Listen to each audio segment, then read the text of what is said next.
کہ کسی نے کہا کہ اسد الدین اویسی کی گردن کو کاٹ دیں گے. میری گردن کی فکر مت کرو, میری گردن کی فکر مت کرو. میں نے تو اشہد ان لا الہ الا اللہ و اشہد ان محمد رسول اللہ کہہ کر اپنی جان کو اپنے رب کے حوالے کر چکا ہوں.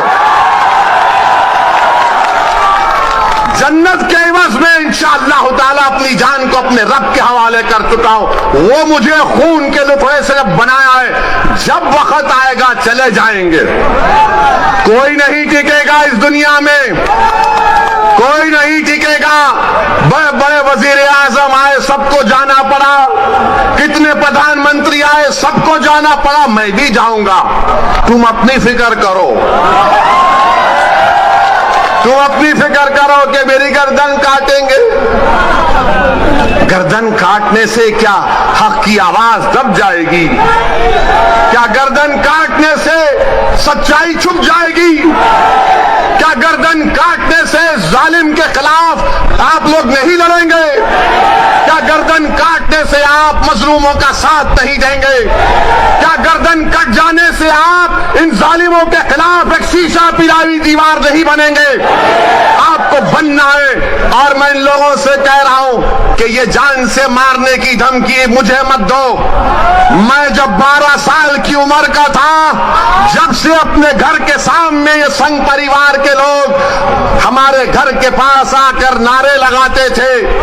میرے چھوٹے بھائی اکبر بھی اس کو جانتے ہیں, جس پر ہمارے گھر کے سامنے آتے تھے اور نعرہ لگاتے تھے کہ مسلمان قبرستان یا پاکستان.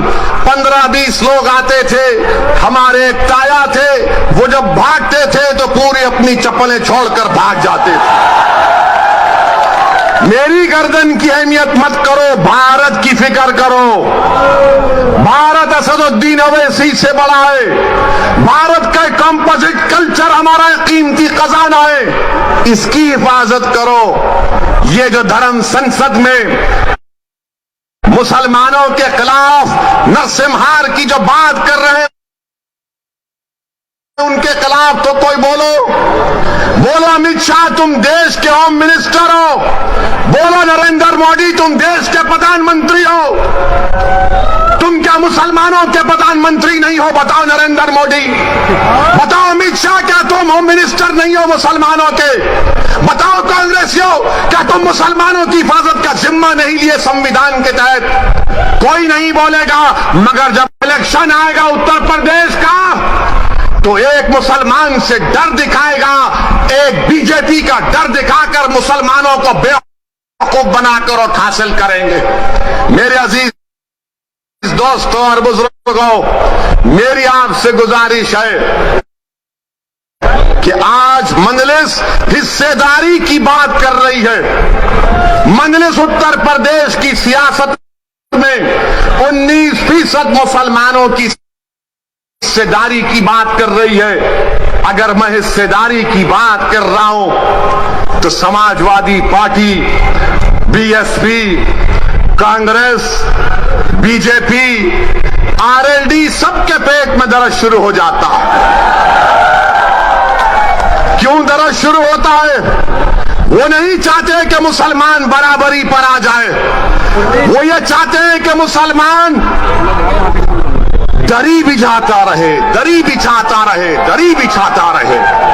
وہ یہ چاہتے ہیں کہ مسلمان دری بچھاتا رہے, اس کو بے شرم کیا جائے, مگر اس کے مقدر میں دری بچھانا ہے.